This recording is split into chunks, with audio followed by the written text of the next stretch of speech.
मंडळी, महाराष्ट्रात खरंच मुली सुरक्षित आहे का? महाराष्ट्रात गुन्हेगारांना, टवाळखोरांना पोलिसांचा काहीच धाक राहिला नाही का?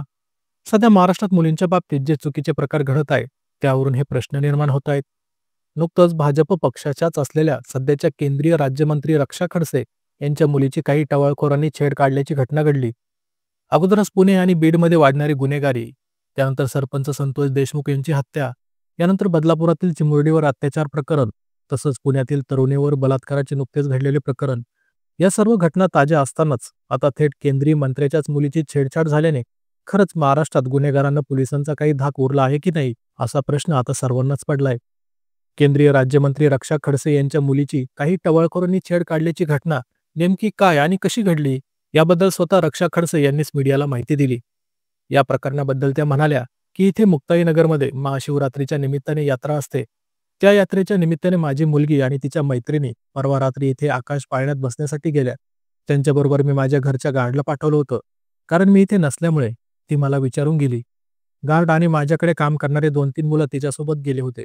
मुक्ताईनगरमध्ये काही मुलं आहेत जे नेहमी वॉन्टेडमध्ये आहेत, ज्यांच्याकडून याआधी असे प्रकार झाले आहेत.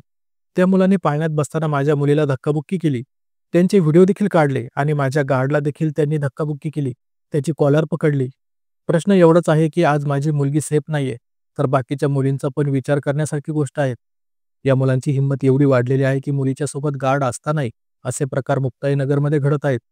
एक आई म्हणून माझं कर्तव्य आहे की या घटनेला न दाबता येथे पोलीस स्टेशनमध्ये येऊन मी तक्रार केली आहे.